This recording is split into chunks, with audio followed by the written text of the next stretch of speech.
Jerome McGinley has finally decided to call it quits, and he goes out on top, finally, as a champion, as a member of the Columbus Blue Jackets. Michael Roosevelt also retires for the Columbus Blue Jackets. Welcome to the second off-season for the Columbus Blue Jackets, and we are heading into the draft right away. We're jumping into this. This is going to be a quick off-season. I don't want to waste any time with this, so let's just jump right into it and hope that our guy does not get taken. And he does not. And actually, Logan Brown jumped Sean Day in the draft standings. So we're after this guy named Jacob Chichern, a two-way defender from the Sarnia Sting of the OHL. We were really trying to trade down, and I tried a couple trades, but no one was just going to do our pick for their pick. I was looking at like the LA, Minnesota, Toronto area, or Colorado even, because they could have had two top 5 picks. But they really didn't want to give up any of those picks, so we decided to just take the defensive prospect. He was the best player available in our mind at this point in the draft, and you know that's what you want to do when you're a team like Columbus that just won the Stanley Cup and has a top 5 pick. You're just going to draft best player available and then figure it all out later. And what that does is it actually gives us 4 players in our system with 4.5 yellow star potential or better at defenseman, including Ryan Murray, who's already blossomed into a top 4 NHL defenseman. And he's actually one of the players who's up for a extension this year, and we are going to get him handled first. We're going to get our 3 big contracts handled first. We got Ryan Murray, Jakub Voracek, and Chris Kreider all to re-sign, and we could consider re-signing Artem Anisimov as a 4th-line center if we wanted to make our team really deep. So we can actually get Ryan Murray for 8 years on this extension. So we're going to do that. Got to clear the calculator here. We can get him for 4.015 per year for 8 years, and that is going to be an absolute stud of a deal, even if he just remains a top 4 defender and he doesn't turn into a top 2. And that's really going to help us out later on when our other defensemen start coming up and getting big contracts. So we got Jack Johnson, who is still under contract for 2 years. Cody Franzen still under contract for the next year. And Justin Braun's under contract for the next 4 years, actually. But he's likely to be dealt before that contract is done because it'll eventually become an albatross. So Jordan Leopold we're going to release, actually. And Kevin Connaughton we're going to hold off on re-signing. We're going to go over here to right wingers, actually. We're going to handle Jakub Voracek's contract. He is an unrestricted free agent, and we can get him actually on 8 years even cheaper than that, the $8 million that he wants. He'll probably be declining by that point, but we're saving money in the shorter term because we can get him for 6.75 on this contract for 8 years. So it looks like he is knows he's going to decline at age 34, but he'll still probably be on the team, but he may not be a top tier player anymore. But he obviously is now, and we're saving a lot of money by getting him on that cheap of a contract. We're going to let go of Chris Stewart as well. He's not fit into our core at this point anymore. I actually believe he was scratched at one point last year. So we got our other big contract here is Chris Kreider, and he actually looks like he's going to get a little bit better within the coming years. So we're going to sign him we'll sign him for 3 years, and we'll see where that leaves him at that point. He may be out of the top 6 at that point, and then he won't be worth that much. So we can get him for approximately $2.86 million. So we're going to go 2.865 just to be sure that he'll sign. And that's pretty much our 3 big contracts that we needed to get taken care of. And if we have a good enough amount of money left, we'll try and re-sign Artem Anisimov. But keep in mind that we do also have to pick up another defenseman in this offseason, because I doubt that any of ours are going to be ready to play at this point anyway. I think all of ours are a little too far away from being NHL ready, although Kylington went all the way from a 66 to a 71 in 1 year's worth of progression just from playing high minutes in the AHL. So you never know. He could get pretty good here. And so we got all 3 of those players back. We actually have $11 million left. So We're going to hit now because we do need to re-sign one goalie, and that's Elvis Merzoukin's, the backup in the AHL the last couple years. And he will continue to be the backup in the AHL for the next 3 years, at least at this point, tentative anyway. And I actually wish we could get rid of this guy. I don't know why the computer signed him, but he is pointless to have. So now we can actually handle defensemen if there are any others that are unsigned currently. Let's see how many we have in the system to see if we need to get any. So Barbario and Ray Whitney are still under contract for next year. I'd like to re-sign at least well, let's sign Guillaume McSween. That'll give us, I think, 4 NHL or AHL ready defensemen. I don't think Hannafin can play this year. We could always sign one of these guys like Nightingale or Spinazzi, and I think we actually might do that.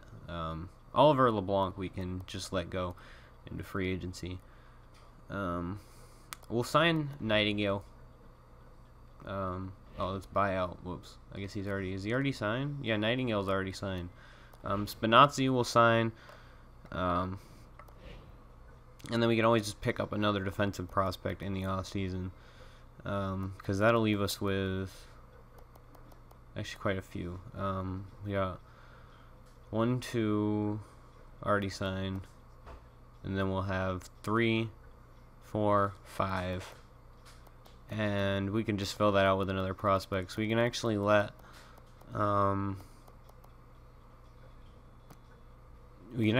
these guys go, like Prout and Blacker. And I will re-sign Peckham, I think, just for depth. And Gaunts can go. He's only 2.5 stars. I wish he was 3, because then he would actually be pretty useful to keep around. But we'll sign Peckham for depth reasons, purposes, things of that nature. Useful player to have. And then we'll save that, rest of that for later. Forwards, though, we got a couple that we actually need to re-sign, I'm pretty sure. Terrell, we're going to let go. Trop, how good is he defensively? Not very good, so we'll let him go. We can reassess the depth in the offseason. I think Luke Adam might be time to let go. His defense is not very good, and he's definitely not going to be our 4th line center this year. I don't know how he got away with it the last 2 years. Morin, we're going to re-sign for 1 year, just to see what his last year development can bring him, if he can get up to a 3rd line scorer and then be traded. We're going to rid of this guy. William Karlsson needs a new contract. He's not, regardless of his progression, he's not going to play in the NHL this year. So even if he gets up to an 80, I just dropped my phone, or my calculator. Even if he gets into the 80s, I don't think he's going to be playing. So we can sign Bryden and Ralph. We're going to sign anyone who has decent potential and is 20. So we'll actually come back to Lazarev. We might not want to sign him. I think everyone else is signed, actually. Let me get my calculator back. I'm going to see what Anisimov would want for 1 year on a one-way deal. Because he could potentially be like our 4th line center and just be really good defense. He could kill penalties still and make up for his offensive deficiencies on the 4th line. For 1 year, he would want 3.275. I wonder, would that come out below 3? It actually will come out below 3. It'll come out at 2.8. 2.7 or 2.785 for 1 year. And he can be our 4th line center. That gives us extreme depth, even more than we already had. And we already had pretty decent depth anyway. Let's go one more day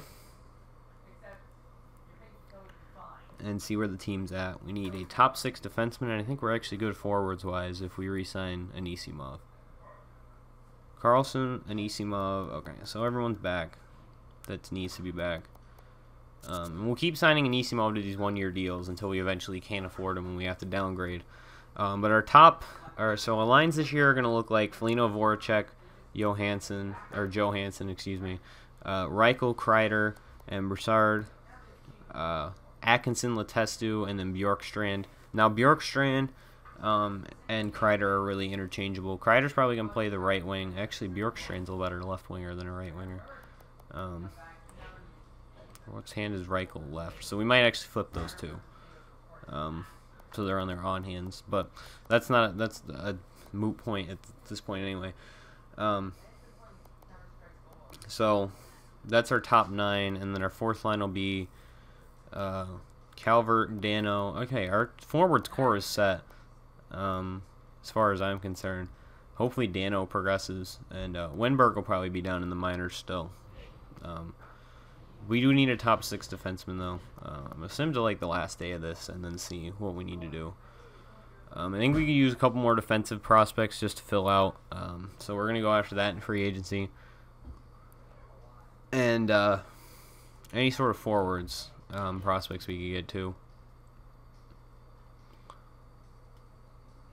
It looks like Kyle Okposo is going to be a free agent.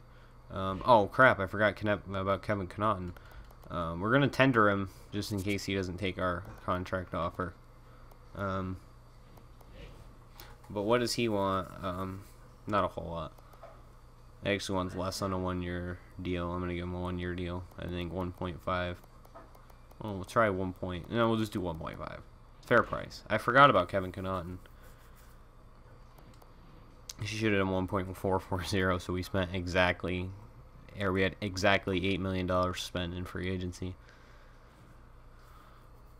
Yeah, so hopefully there's some sort of top 6 defenseman in free agency. We'll see. So Anze Kopitar, Kyle Okposo, we're not going after those guys. UFAs, Spurgeon's good, but he's too expensive. Like someone like Mark Stewart, maybe. Matt Martin. Oh, very thin defensive market this year. We could go after someone like Carl Gunnarsson and play him on the bottom. And actually really good. He might actually be the guy I end up going after. A couple teams interested. Could go up to like 4.5 and just play him below where he should go. Jared Spurgeon would be nice, but we don't need an offensive defenseman. I think Gunnarsson's the guy we're going to go after. I'm going to try and get him for 4.5. Actually, if we down it to... No, he wants more for that. I think that's a fine contract anyway, because we can always trade him away if it becomes too much. We're actually going to go up to 4.75, I think. Yeah. We'll try that. Should get Carl Gunnarsson for that. I know he's the same kind of player as Justin Braun, but we need another defensive defenseman, and a quality one at that. So I imagine he'll take that. He probably would have even taken it before. You know what I didn't do was look at prospects. So there's actually a couple good prospects here in free agency, like Watson and Chase DeLeo and Thomas. Let's check goalies first. So actually, Brent Moran is a free agent, so that's good. We're going to sign him, I think. And these are two-way deals, so we'll just jack them up to make sure that we actually get the player that we want. So, where Chase? I thought Chase DeLeo was just here. Or is he a forward? Oh. We'll get at least one 4.5-star or 4-star defensive prospect, Ben Thomas. Could end up being something for us in the future. And how's this Rasner guy?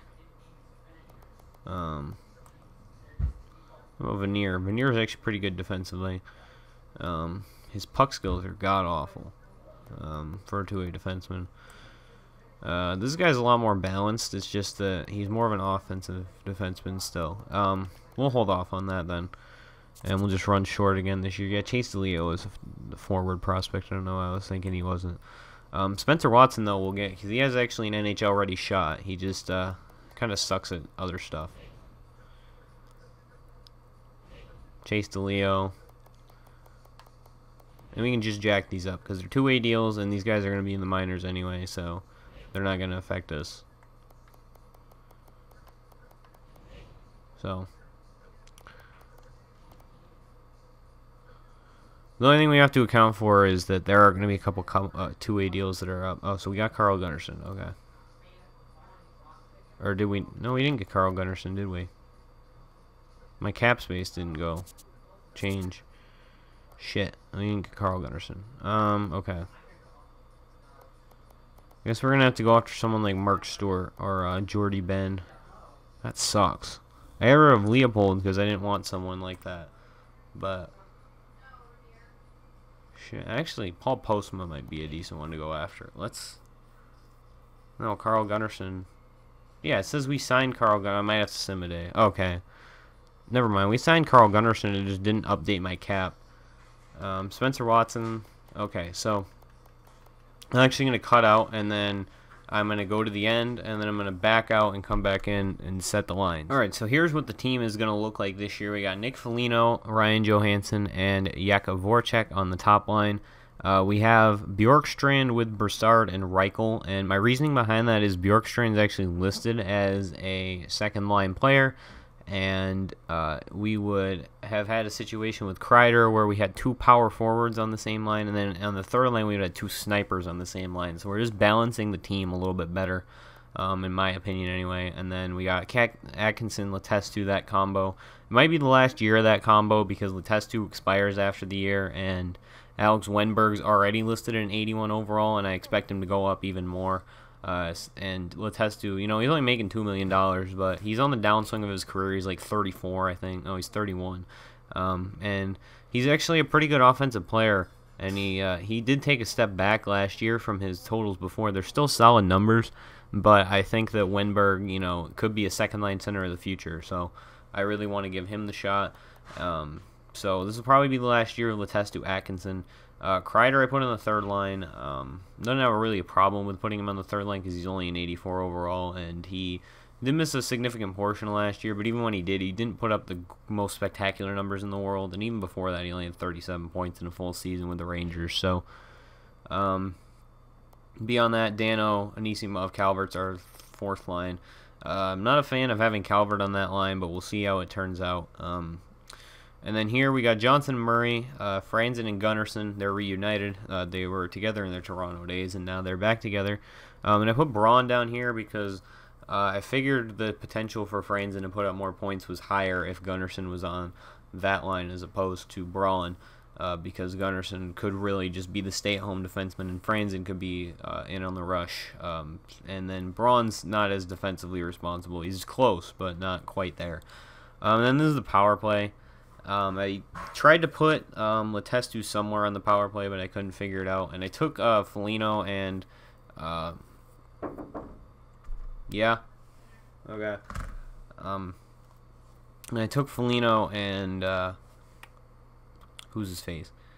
Kreider off because I put them on the penalty kill, and I didn't have anyone. The only person that's on both the power play and the penalty kill is Derek Broussard, and that's because I wasn't going to put Mark Letestu on the penalty kill. So. That's the only forwards that repeat, and you'll see that right here.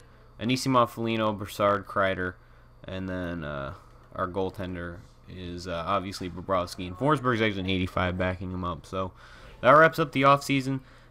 Next episode is going to be the prospect report, and then we'll get underway with Season 3. I'm expecting to contend once again, maybe even for, screw around and get a President's Trophy this year. We'll see. But that's it for me. Thank you guys for watching. Hope you enjoy.